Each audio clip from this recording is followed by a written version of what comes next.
Hello YouTube land, Curtis Smitley here.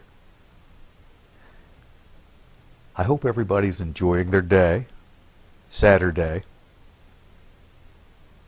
A lot of you mentioned that you liked the sound of my voice, and some of you mentioned that you liked the accent, the ones from other parts of the world. And truth be known, and I've shared with you before that I make my living online, and I have done voiceovers professionally. So you're not the first to tell me that they like the sound of my voice. What? A friend of mine, well, a client that I had done some voiceovers on his YouTube videos. He's an attorney. He told me it has a raspy, genuine quality to it. Anyway, so I decided, well, I'll do a reading. And the graphic that I have up there is one of my very favorite in the whole world. And I use it a lot on my social media, and I do day trading, so I have accounts at iHub and places like that. And when people go to look at my profile, that's what they see. It's not meant to be a reflection of my character. It's just something that when I seen it, because you know, I have an Adobe stock account where I can download all the Adobe imagery that I want for my graphics. And I seen that darn thing, and I thought, well, that's really cool. And I'll share a little something with you guys. If you're having a stressful day, if you go to YouTube and type in baby goats and watch the videos that come up, they're fantastic. I've watched them all. And anytime I'm having a bad day or a stressful time, I'll go watch the baby goats. Okay, so I'm going to do a reading, and it's not going to be a long one. It's relatively short, actually. Some of you may realize where it's from. But I'm not going to tell you until it's over. And the first time I read it, I had to reread it, and then I had to reread it again, and then again. And then I talked to my father about it. And my father was, well, your ideas may hold more water about who wrote it, because the author's not truly known who wrote it. Just to put it lightly. There is a claim to authorship, but I would dispute that. Anyway, so let's get to the reading. Now, I have turned off the fans and the blowers and everything inside my house. Of course, it's wintertime here in Indiana in the United States, so I had to turn all that off so it would be quiet, not quietly, but quiet. I'm not using my professional microphone. I just have my lapel mic that plugs in attached to my shirt. I'm being lazy, but it's not the quality, the engineering quality of the reading. It's the message it conveys. Anyway, so let's get started. Surely there is a vein for the silver and a place for the gold where they find it. Iron is taken out of the earth, and brass is molten out of the stone.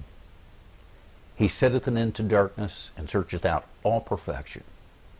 The stones of darkness and the shadow of death. The flood breaketh out from the inhabitant, even the waters forgotten of the foot. They're dried up. They're gone away from men. As for the earth, out of it cometh bread, and under it is turned up, as it were a fire. The stones of it are the place of sapphires, and it hath dust of gold. There is a path which no fowl knoweth, and which a vulture's eye hath not seen. The lion's whelps have not trodden it, nor the fierce lion passed by it. He putteth forth his hand upon the rock, and he overturneth the mountains by the roots. He cutteth out rivers among the rocks, and his eye seeth every precious thing. He bindeth the floods from overflowing, and the thing that is hid bringeth he forth to light. But where shall wisdom be found? And where is the place of understanding? Man knoweth not the price thereof, neither is it found in the land of the living. The depth saith, it is not in me. And the sea saith, it is not with me. It cannot be gotten for gold, neither shall silver be weighed for the price thereof. It cannot be valued with the gold of Ophir, with the precious onyx, or the sapphire. The gold and the crystal cannot equal it, and the exchange of it shall not be for jewels of fine gold. No mention shall be made of coral or of pearls, for the price of wisdom is above rubies. The topaz of Ethiopia shall not equal it, neither shall it be valued with pure gold. Whence then cometh wisdom? And where is the place of understanding? Seeing it is hid from the eyes of all living, and kept close from the fowls of the air. Destruction and death say, we have heard the fame thereof with our ears. God understandeth the way thereof, and he knoweth the place thereof. For he looketh to the ends of the earth, and seeth under the whole heaven, to make the weight for the winds, and he weigheth the waters by measure. When he made a decree for the rain, and a way for the lightning of the thunder, then did he see it, and declare it. He prepared it, yea, and searched it out. And unto man he said, behold, the fear of the Lord, that is wisdom, and to depart from evil is understanding. So, you know, it's like I said, the first time I read that, I had to read it over and over and over. Then I talked to my father about it. He's a minister. By the way, this is chapter 28, Job, the 28 verses of chapter 28. So it's Job 28:28, if you would like to go look at it. And that is the traditional King James Version. The modern one has been modernized, and it doesn't have the poetic ring to it. They try to make it a lesson instead of what it was, to me, was a poetic lesson. And of course it was, like I was saying, you know, nobody definitely knows who wrote it. Job is attributed to writing it. It's in the book of Job. Myself, I think that Job was a name that King Solomon used for when he wanted to write things that he didn't want to be directly associated with himself for one reason or another.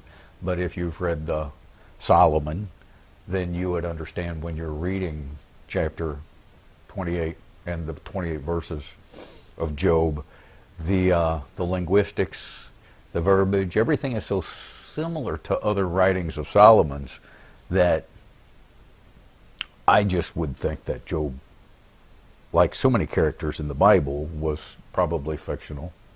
I think that the Bible is a book written at that genre's, written by that genre's victors. Of course, you know, the victors record history at a given time, and there is a lot of our history as humans that we've lost because today's victors are tomorrow's losers. Isn't that the truth? Anyway, I just wanted to share that with you. If it's struck you in any way, give it a like, you know, a thumbs up maybe. And if you would like to make a comment, feel free to. Anyway, that's all I got today. And want everybody to have a good day, good weekend, good week coming up. And God bless and take care.